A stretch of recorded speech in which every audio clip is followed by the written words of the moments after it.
Isang mapagpalang araw po mga kalingap, ako po ang inyong lingkod Romdino TV. Patuloy po natin suportahan Kuya Val Santos Matubang, Kalingap Rob Jack Tapia Matubang, Ate Edna Vlogs, Kalingap Edo at ang buong team Kalingap. Suportahan po natin ang kanilang ginagawang paglingap sa ating mga kababayan. Shoutout din po sa aking mga kagrupo sa Karepa. Suportahan din po natin sila. Wow, Rina nakahanap na ng lupa na pagtatayuan ng kanyang magiging bagong bahay. Sinamahan nga nila Kalingap Rob itong si Rina para makita ang lupang pagtatayuan ng bahay ni Rina, at dito nga ay napahanga sila kay Rina dahil napakahusay na nitong sumagot sa mga tanong ni Kalingap Rob. Talagang magaling na itong si Rina. Siya ang kauna-unahang angels na malaki na talaga ang pinagbago. Salamat talaga kay Mommy Roda sa kanyang matigang pag-aalaga kay Rina. Pero mga Kalingap, panoorin po natin ang video na ito at huwag kalimutang mag-like sa ating video.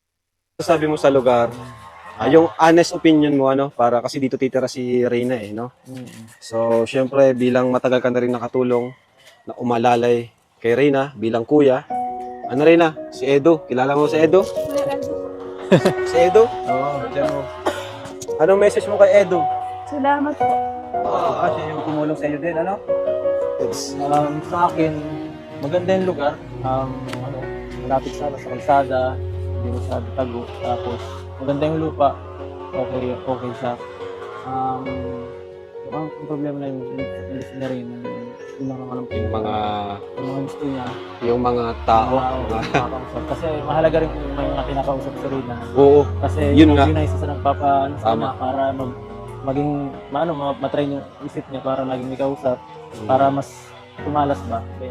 Tama yun. So kung okay naman itong lugar. Wala namang problema sa akin. Okay na ba ito? Final decision na to. Okay na to sa'yo? Okay na. Wala nang baguhan yan. Dito ka natitira. Solo ka lang dito? Wala na. Ikaw takot? Oo. Yung mga mumo dito. Si Vincent, tanongin natin kung anong kanya masasabi dito, bro. Ikaw, bro, anong opinion mo dito sa lupa? So yan, para sa akin, mas okay na din dito si Rina kasi safe siya, malapit sa kalsada at maraming tao dito. Kumbaga, marami din titingin. At malapit lang din po ito sa akin, wala pa itong 1 kilometro, mabilis ko lang takbuhin ito. Ayos. Kaya matitingnan ko din si Rina na isa din sa kuya niya na monitor para kay Rina sa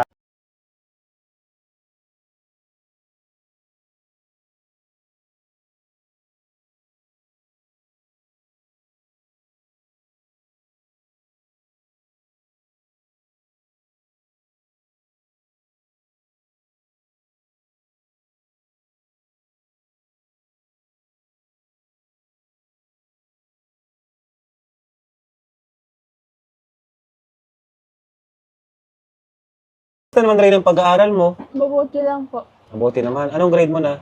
Grade 6 po. Grade 6 ka na? Ay, gagraduate ka na ng grade 6. Imbitado ba kami sa graduation mo? Ay, opo.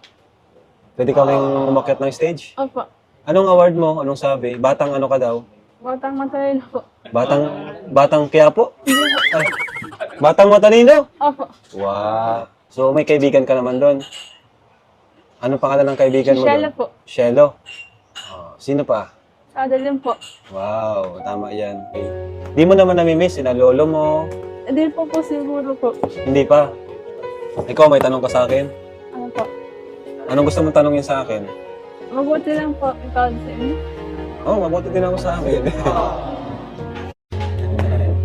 Pero dati ang hirap kausapin na Reyna, pero ngayon, ang ganda ng kausap. Ang ganda na niyang kausap. Ano yun Reyna, paano yan? Magbayad na tayo. May dala ka niyang pera? Ano po? Meron kang pera? Nasaan? Ano ko po? Ha? Ano ko po? Nasaan yung pera mo? Sa pitaka ko po. Sige, kunin mo. Sigurado ka, meron ka?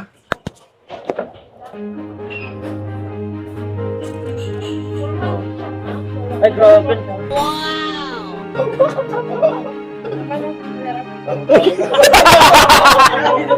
Nagulat ako!